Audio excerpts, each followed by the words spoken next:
don't want to Alex? be told who speaks for what value. It doesn't mean that's what you feel most passionate about. Okay. So introduction, Alex Monene Mbaka from the CEO world. Jane. Okay, my name is Jane Buria, and I work in the Barclays Africa regional office. Are we supposed to say something along the lines? You can, by all means. Okay. Yeah, I think for me, in terms of the values, one specific example I can give, especially being in a regional space, is on respect, because we work with the 12 markets. So you can imagine every country has its own either unique sort of features, or when we are setting up meetings, we have to put into consideration that there are certain timings or different time zones that they are in. Egypt, for example, being a Muslim nation, then Fridays you can't set up meetings, or their accents and all that. So that comes into play a lot, even in just the way we would roll out certain initiatives. So you may have a very strong point because you're Kenyan and you know how you do things in Kenya, or this is the time that works best for me, 1:30 is my lunch, so the others are 3 hours behind or 3 hours ahead. So there's a lot around that, and just keeping in mind that different countries have their unique ways of even doing things, even including getting buy-in from various excos and all that. So that really comes into play a lot in my day-to-day. Yeah. Okay, I think the one thing I'll ask you to think about, not necessarily for this forum, or we could add it later, so that because of time, is what happens, what situations have we seen when people don't, whether because they are new and inexperienced, or whether because they are who they are, don't take into consideration the multicultural aspect of the various countries, and whether it's something that has happened with somebody in country or from another country. Those interactions, what has it done? Has it cost us? And how do you remedy that? What is the importance of understanding different cultures? To your point, what is the importance of keeping time? So just think about those. It will come out in your interaction, in your shoot. Yeah, sure. Yeah. We do have some examples. That's true. Okay. Also, we were meant to talk about... degree out of value. If you're ready, if you're not, we can move on. Okay, but I think what I can mention is more around excellence. I mean, we're in the era of reigniting Magic 15. And now, if you're talking to any of your line, the first thing when you talk about target, what was BAU last year is they're looking for that wow. What are you doing? What are you doing for the extra mile? So that is the one thing that's really resonates very clearly, and it's across the group. If you come to the CEO, for instance, the targets that you got, I mean, you really got to show what you're doing to get that extra mile in. So I think that's what resonates with me quite clearly. Okay. To her point, when I come back to you, the thing I'll be looking for is when you say excellence, there's wow, but so examples of what people need to do, because we all understand what excellence is, but it could be nice to get some few examples of what we should be doing, and it should be real examples to just push that dial that much further towards 15 in 2015.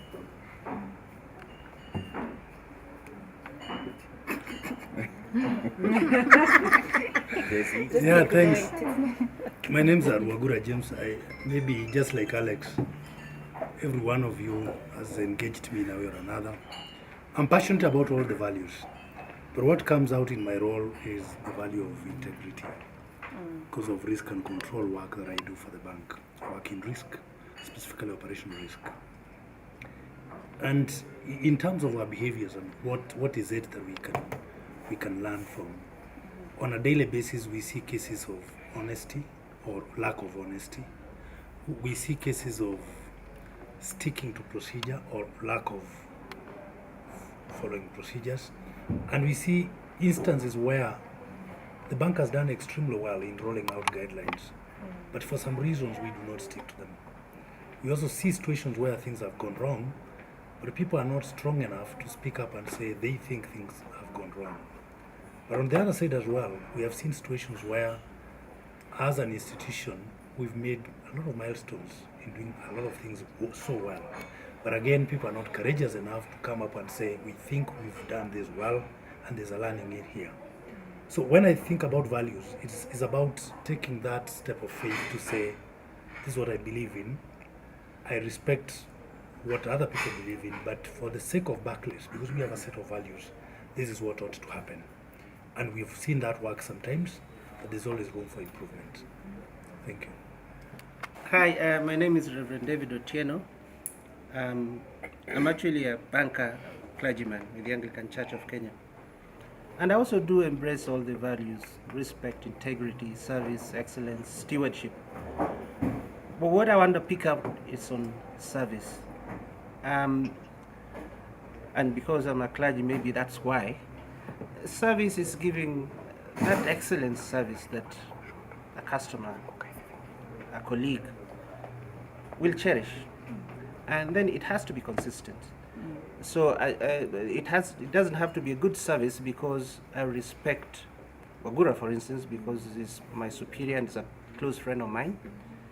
But I should be able to give that service to that customer who is in Mlolongo or who is in Kajiado or who is a very small shareholder somewhere. So that when he or she goes away, she takes out something and says, look, I was respected, I was given an excellent service, and it wasn't because of my circumstances, it was only because this staff, this colleague valued me and respected me. And that is service. I mean, giving yourself properly to do to somebody something that he or she will take away and be proud of it. And actually will go and tell other colleagues and friends that I was in Barclays at Gikomba today, and the kind of service I got, wow, it was overwhelming. I never believed bankers can do that. Or I never believed that could ever happen, that somebody could go out of his or her way to service my needs. Because I'm sure most of us, we are also internal customers. Sometimes we go to the bank with a lot of concerns in our head. Maybe you borrowed some money, you want to send some fees to your child abroad, and there's some deadline to be met. And it's the way that you will be attended to that you will take home. And that has happened to me even in the bank. I remember a colleague of mine who once really helped me, and it's a real life situation. I sent some money to my daughter in the US and forgot about it. But apparently it had not reached her bank in the US. And there was a hitch somewhere. And so at night she calls me and says, Dad, if this fee doesn't come in by noon tomorrow, I could be shipped back home. So imagine I never slept. And that morning I woke up and I called a staff member. And she went out of her way. She actually sat on my seat and traced that payment up to 120 Broadway in the US until it reached my daughter before the 12th noon. I mean, that's something I'll always talk about, because I say, she didn't do it to me mainly because I was a staff, but maybe I've seen quite a number of staff doing that. The flip side also is what I was talking about. Why should I only get that service because I'm a prominent member of the society? Why should I only get that service because I'm somebody people know of? And again, I'll bring that because one time I went with our staff of the physical security to Barclays Gikomba. And it had rained and the place was actually muddy, but we were helped to navigate the area by some people who live around that area. But at the moment that we reached the bank's entrance, as we were climbing over, and you know that kind of area people put all their wares on the road, so we were basically stepping over their things and getting to the bank. They were so happy with the bank service they get that we came to learn that they actually make lunch for our staff. And they make lunch for our staff. It's nothing big, but it's a kind of appreciation. We get good service from you. We don't want you to get out to this place in this wet area and walk over mud and all that. Relax, we'll bring you lunch. So you see, those kind of experiences are very good to have. Basically, that's why. Okay. Look, some people are already pregnant. Even I am wondering. I'm a clergyman, I forgetting. We will have to That's my fallback from the I heart. preach 8 days a week. Yeah, that is good. Comes naturally. 8. Yes. Yeah. He's a clergyman. He can make miracles happen. Okay, my name is Mercy Ndeti from Collections and Recoveries. For me, what resonates best is about service as well. Because generally when you talk of collections, everyone thinks that you're that bad guy in the bank who is just rude and just demanding money from customers and all. So we have a responsibility in collections to make the customer feel valued. Whether or not we're collecting from them or not, they need to feel valued, and you need to step in their shoes and understand them because some of them are not in that situation out of their own liking. So you need to understand them and still wow them even when you're demanding money from them. And actually, experience has shown us that once you do that, those customers become the most loyal customers thereafter that experience. So the flip side of that is where we see people passing the buck. A customer calls me, instead of me sorting them out and then I'm left with our internal issues, we end up looping the customer in our internal issues. I tell the customer, no, that one is being done at Queensway branch. Just go to the branch and it will be sorted out from there. That's not for me. So we need to have where we own it, deal with the customer, let the customer be satisfied, and then we are left sorting out our internal communication issues and networking issues until the customer is okay. I like that one because I know it. I keep telling people, don't bring your back end to the front end. Yeah. When you see TV, when you watch TV, when you watch news, you see Lilian Muli looking so beautiful. The wars that are literally going on behind her as she's reading news. Literally, you have no idea. I agree with that because even when you look at, I usually give this example. You want to buy a spare part of a vehicle and you go somewhere on Rogan Road and you go to an Indian book shop and you ask for that item. He doesn't have it, but he'll not tell you, "Nah, I don't have it." He'll say, "No, just hang on, I'll sort you out." Yes. He goes back there. He calls somebody across the street. It could be his brother. It could be let's say, "Look, do you have the part for this vehicle? This number, this number, this number." Actually, it happened to me recently, and then he says, "Hang on, somebody's bringing it out." So at the time, he has saved you the agony of going around all over the place. He has served you. He has also, the other guy will also do the same thing. And that's why we look at it and say, why are they successful? But because they know the value of business. Don't turn away a customer. Solve, and actually in the department I work in, I did say it's corporate real estate solutions. We will change from services to solutions. Because the idea is not to give service here. The idea is to solve issues. The idea is always to find a closer, just like my sister said, own it and deal with it. Don't send somebody to another branch. Call that person and say, I got this and that situation going on. How can I help? How can you get this done? And probably the person will not even have to go to Queensway. You'll sort him or her exactly where she is. And she'll go out and say, look, wow, is that how these people now behave? It's lovely. And open another account.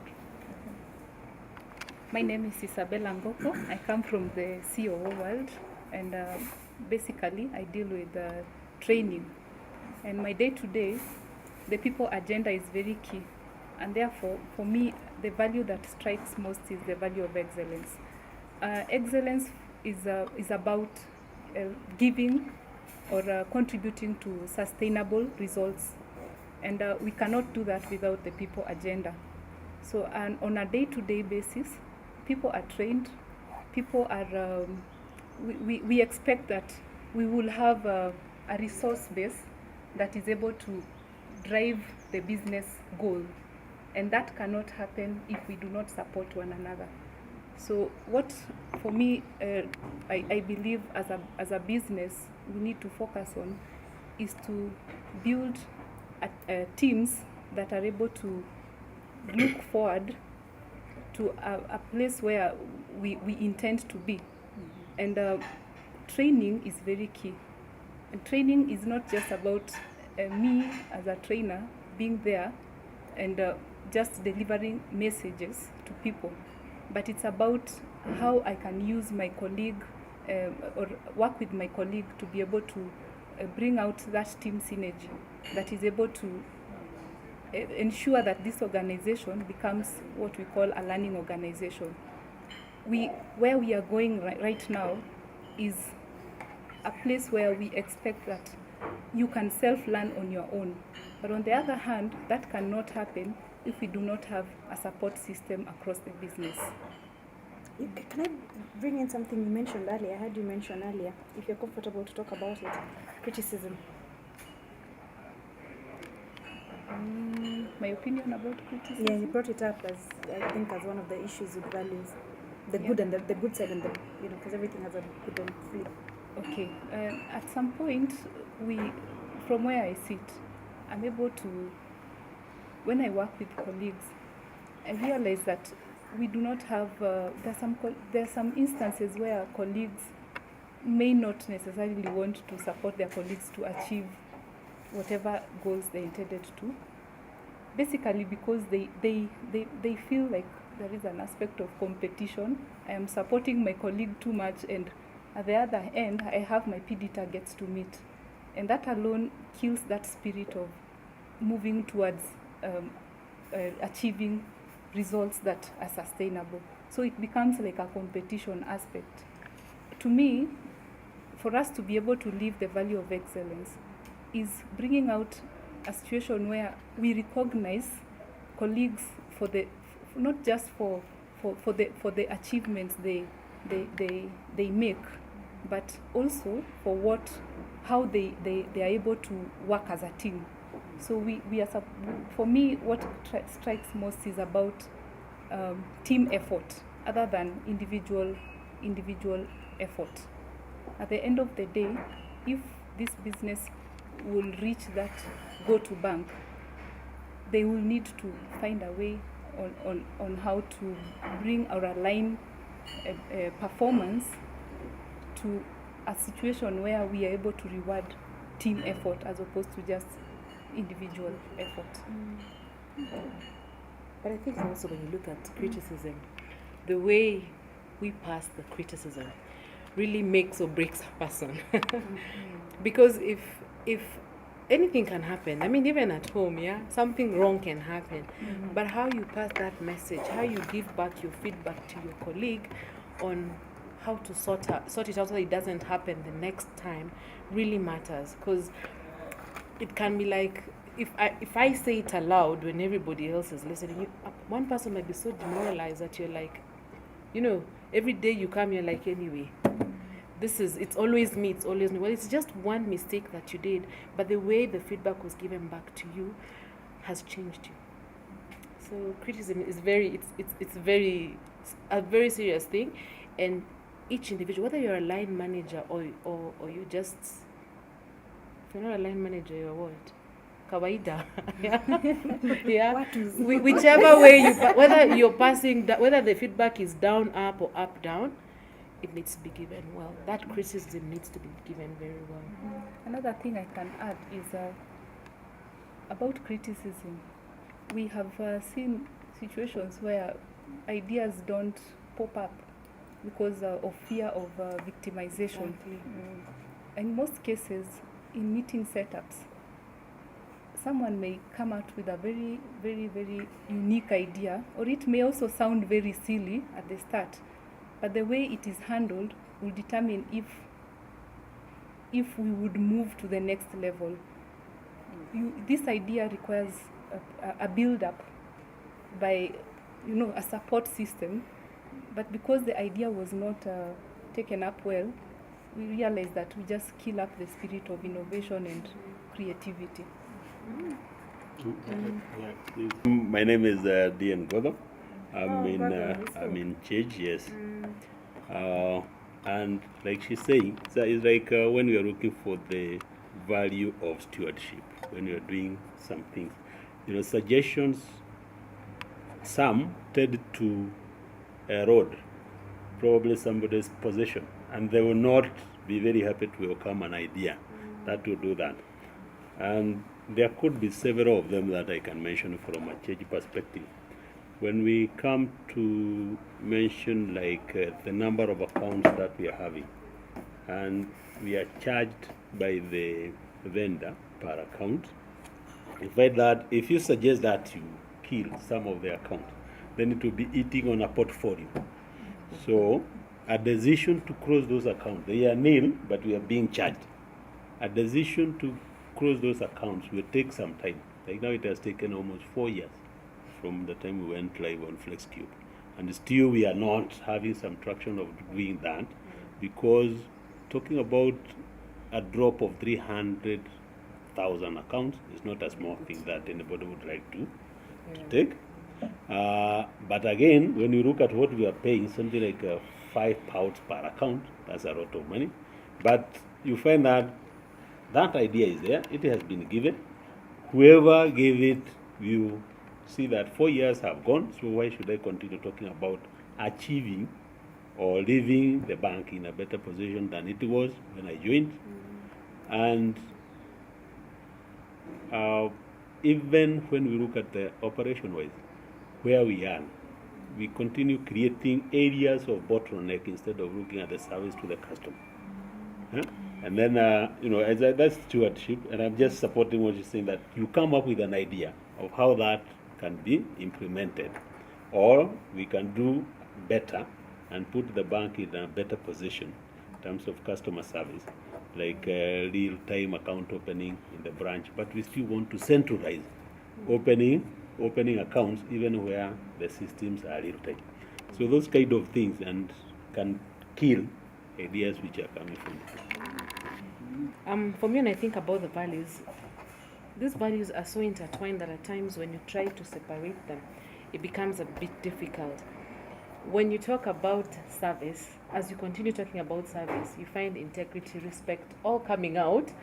And you're like, for me, I'm like, if you get these three right, excellence and stewardship will like automatically come out. And there are some small things. We have colleagues here who are living the values. For others, I don't know, it's a problem. You will call, you can call, probably you're calling Reverend. The phone is ringing. Reverend isn't picking. To you where you are, Reverend is not there. Call Anne, who's seated next to Reverend, and tells you, but Reverend is seated next. If that is lack of integrity, lack of respect. You make a promise, I'll respond to you by 2 p.m. or I'll deliver by 2 p.m. The kind of work I do, we work with deadlines. So you have to submit by end of day a certain date. If you miss that date, chances are either you give a fake excuse or something. But if I promise that I'm going to deliver today, why can't I deliver today? If I'm not able to deliver today, why not just pick up the phone and tell the other person, I can't deliver today because of 1, 2, 3. And you work the next day to deliver. We're not keeping our promises. So when you're not picking our promises, we lack the integrity, we lack the respect, and our service goes down. Because come tomorrow, the pile increases. So what you did sort has moved to the next day, and you're like, okay, now, which ones now will I sort? Either we lack prioritizing to be able to give the service, or it's just things that we've forgotten along the way. They are not a priority. Our customers are not really a priority. And even when we are dealing with our own staff, we think staff are excess luggage. So when you're offering the service to our staff, you really don't do it well. Recently I was applying for a loan and I was looking for my application. It had gotten lost somewhere.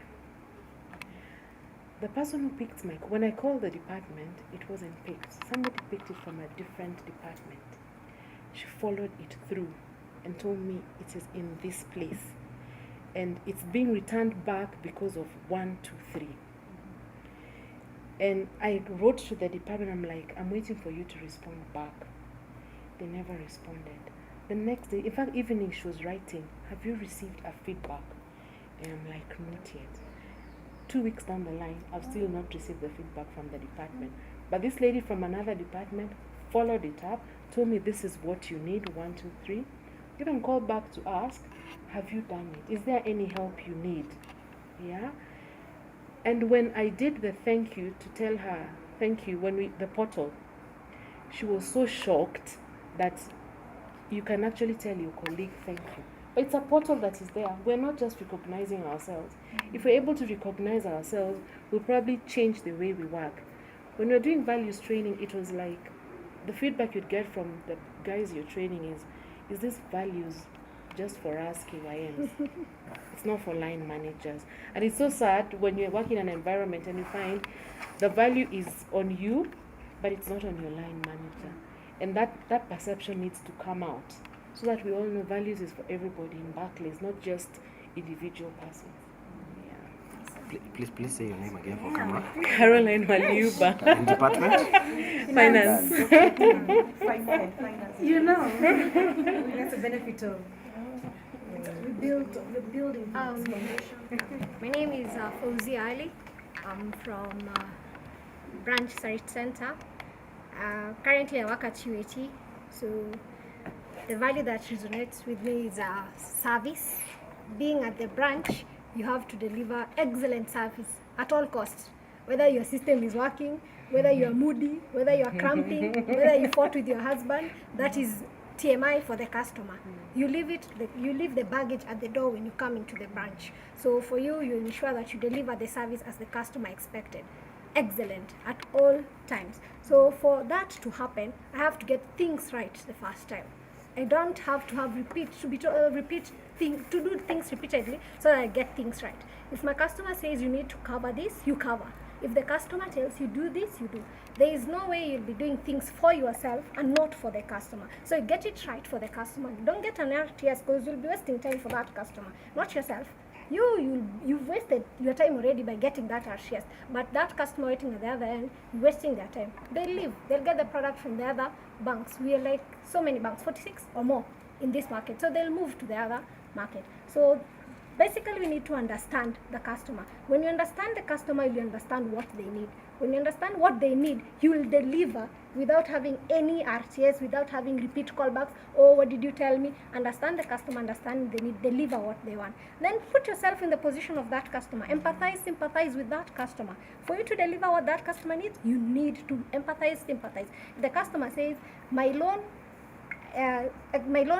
account is closed, but these funds are pending. You don't tell the customer, oh, by the way, NRCT, TMI again. That's too much information for that customer. Call RCT, follow it up, get the money for the customer. Bottom line, make the customers miss you if you leave that department. Make them always ask, where did this person go? If they miss you, it means you delivered beyond expectations for that customer and for the branch, because they'll always be saying, get us somebody like that person back here, or get us that person so they can train other people. Get them to miss the service we are giving. Yeah, that's mine.